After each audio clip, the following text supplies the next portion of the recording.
Hi hello everyone, good morning সকলকে। আজকে আমরা সকাল সকাল বেরিয়ে পড়েছি। এখানে রয়েছে আমি, ওম, অরূপ ও পেছনে মারা রয়েছে। সবাই আমরা যাচ্ছি কোথায় গেলাম ঘুরতে সেটা দেখতে হলে পুরো ভিডিওটা দেখতে হবে।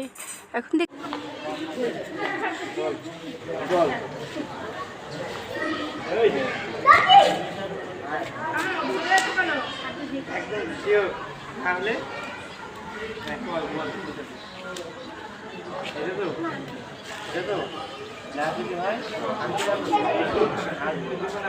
সকাল সকাল আমরা ট্রেনে করে চলে আসলাম মালবাজারে হনুমান মন্দিরে।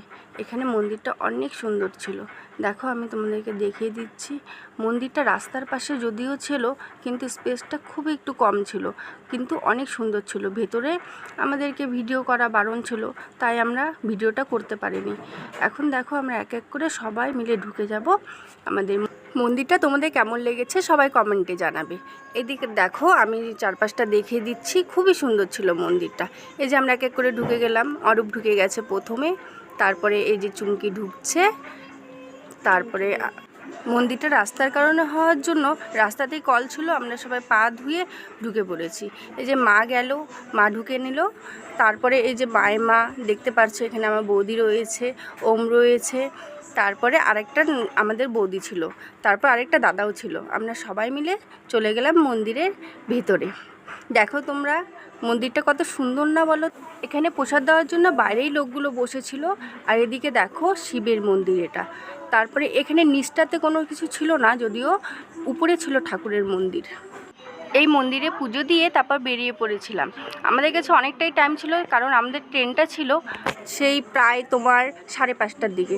তার জন্য আমরা চলে গেলাম বানারহাটে উল্টো ঘর দেখার জন্য। দেখো এখানেও ঘরটা খুবই সুন্দর ছিল। এখানকার ওয়েদারটা দেখো খুবই সুন্দর ছিল। প্রথমে তো বৃষ্টি পড়ছিল, আমরা ভাবছিলাম কি করে আমরা ঢুকবো এত বৃষ্টির মধ্যে। আর যেই আমরা চলে গেলাম তখন দেখি আমাদের বৃষ্টিটাও কমে গেল। দেখো ওয়েদারটা এত সুন্দর লাগছিল। যদিও এটা পুরোপুরি তৈরি হয়নি, তবু বানাচ্ছিল, হয়তো 1-2 বছরের মধ্যে হয়ে যাবে। এখানে ছিল বাচ্চাদের খেলার জন্য পার্ক, বাইরে ছিল সুইমিং পুল, আবার ফটো তোলার জন্য অনেক সুন্দর সুন্দর জায়গাও করে দেওয়া হয়েছিল। আমার তো বেশ ভালোই লেগেছে। তোমাদের কেমন লেগেছে অবশ্যই জানাবে। ঠিক আছে, আজকের মতো এই পর্যন্ত ভিডিওটা ছিল। দেখা হচ্ছে নেক্সট ভিডিওতে। টাটা সকলকে, সবাই ভালো থেকো, সুস্থ থেকো, বাই বাই।